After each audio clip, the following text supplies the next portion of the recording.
Do not share personal confidential information with anybody. This can include passwords, PINs, confidential banking or credit card information. Hello everyone, my name is Manraj and I am with Money Mentors. Hi, I'm Sheena, financial educator with Money Mentors. I'm Mary Grace, digital learning specialist with Money Mentors. Hi, I'm Crystal. I'm a financial counselor with Money Mentors. Hi, I'm Sandra. I'm also a financial counselor with Money Mentors.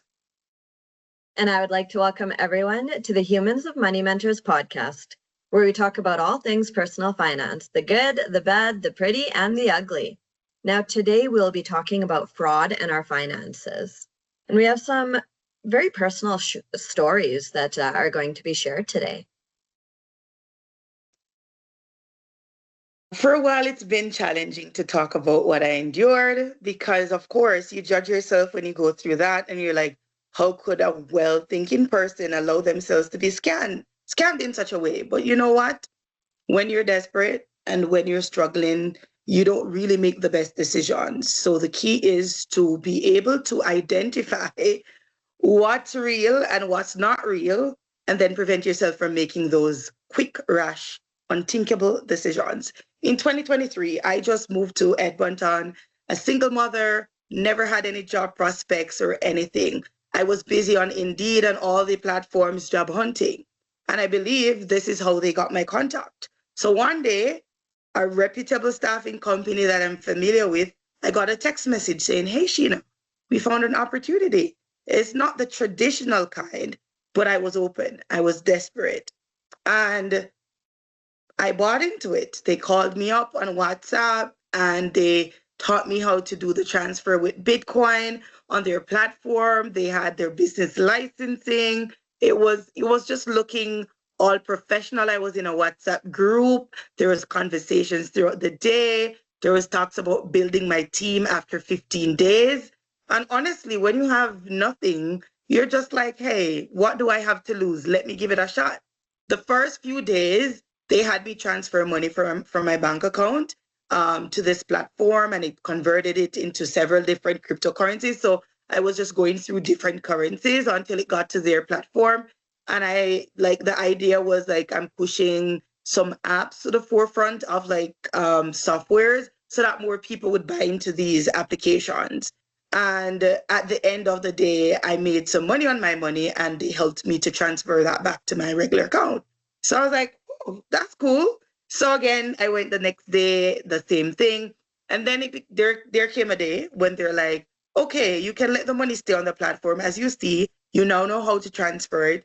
Tomorrow, you can add more if you want to make more money on your money. Of course, I bought into it. And at some point, when you're pushing those applications, they don't tell you this along the way, but what happened was, no, like all my money was used up. And they're like, in order to unlock your money or to get your money back, you need to put more money. But at a point, you're already anxious. You already don't have money to lose.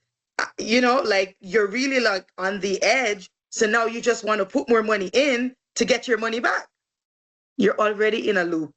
It's like, I was able to catch myself because I realized it was like a continuation. Like the more I put, the more like I got stuck, and the more they're like, you just need to put some more. You just need to put some more. And then I was just like, all the signal was going off in my head.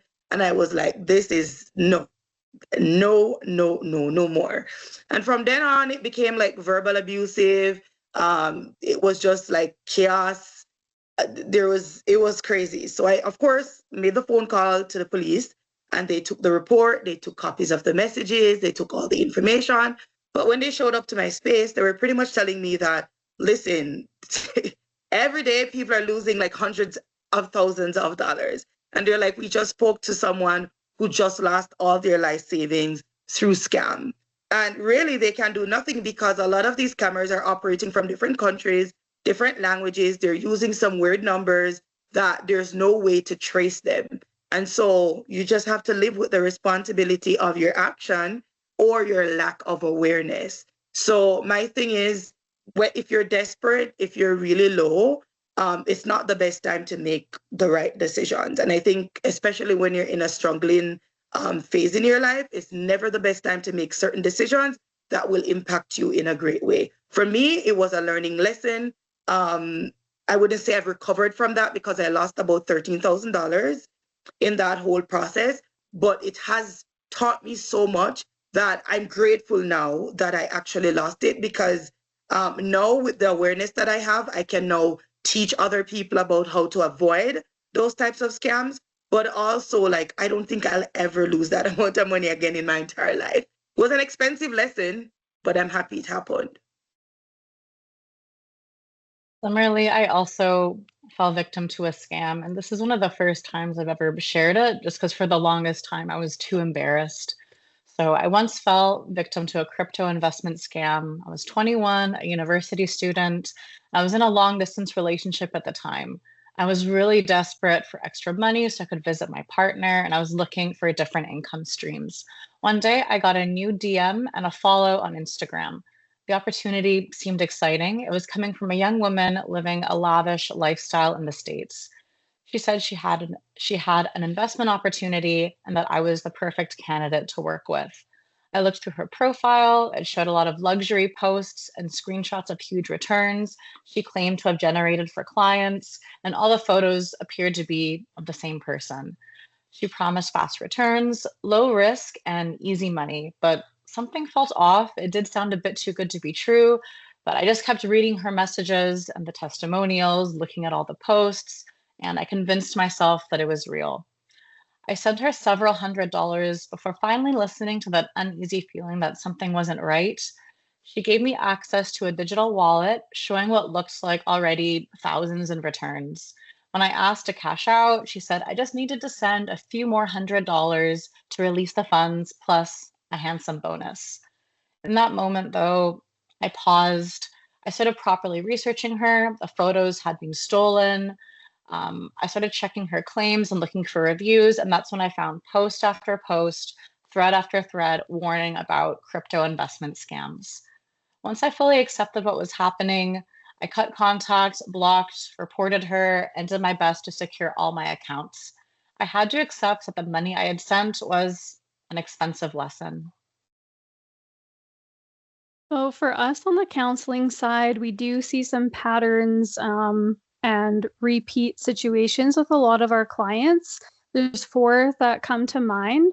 Number 1 is crypto Bitcoin scams. So promises of fast guaranteed returns. Number 2, romance scams. So online relationships that leads to asking for funds. Number 3, employment scams. So they require upfront payment of some kind, or they send a check to you, but then request funds back. Number 4, a lot of online Facebook Marketplace or Instagram leading someone to a website. So this is a website scam. They'll get you to send fake payment confirmations or ask for a deposit on something that doesn't even exist. It could even be something like pets. So Yeah, thank you everyone for sharing more about like what to be aware of, and especially Sheena and Mary Grace, thank you for being so vulnerable as well. And we want to try to remember to take some steps to protect ourselves, to really be cautious, change your passwords, be very careful. Do not share personal confidential information with anybody. This can include passwords, PINs, confidential banking or credit card information. And one of the things that I really noticed is often it can also be the people that are closest to us. They might be in a bit of a desperate sort of space where they try to access our personal PINs or information. I find when I hold certain workshops, I always have somebody come to me and talk to me about how it was their roommate that took some like of their tax documents and got personal information from there as well. And then they ended up being a victim of fraud through their roommate or somebody they lived with or someone that had access to their home. We find this quite a lot with people who might be elderly as well at times. Sometimes they are taken advantage of. And one of the things to also be aware of is that when you sign up with a financial institution, you sign that like, now it's usually electronic, some like terms and conditions. And in those terms and conditions, they include aspects regarding fraud, including negligence and liability. Now, the unfortunate reality is that with consumers, they might be found liable if they've shared this personal and confidential banking information like PINs and passwords with a third party. And that may include apps as well. So whenever sharing this information, understand the risk that might be there as well. Now, Sandra is actually going to chat a little bit about what steps you can take if you are a victim of fraud. So the first thing that you want to do if you find yourself a victim of fraud is take a deep breath. And then you want to reach out to your financial institution right away, whether it's where your bank account is, whether your credit card is. You want to reach out to them, make sure that they know what's going on and they can freeze your accounts. Then you want to secure any accounts you have by making sure you change your passwords to online things, report personal information that might have been stolen. Like if you lose your wallet and you've lost your ID, you want to make sure that you get on that right away. Because there's so many things that are the key to our identity, like never carry your social insurance card with you, because that's really the key to your credit and your identity. So make sure you just put that away somewhere safe. Then you want to contact the police fraud division. You'll likely have to file a police report. Then you want to sign up for some credit monitoring. Equifax and TransUnion are two main credit bureaus in Canada, and you can sign up for getting notified if there's anything unusual on your accounts. And of course, you also want to contact the Canadian Anti-Fraud Centre to report what's been happening. Perfect. Thank you everyone for this information and this discussion as well. Sometimes when it comes to fraud, we may feel different feelings of even shame that we don't know where to start, don't know who to reach out to, don't even, want to share it with anybody. But it can happen to anybody, right? And so taking those steps, taking that deep breath first, and then taking the steps that Sandra outlined are very, very helpful. Now, this brings us to the end of the session. If you enjoyed this recording, please follow along as we'll have more Humans of Money Mentors discussions in the future. If you are struggling with debt, give us a call. Our credit counselors are here to provide free and confidential credit counseling. And we are a trusted not-for-profit. We're here to help you so that you don't have to deal with your financial challenges alone. Now, I hope everybody has a great day.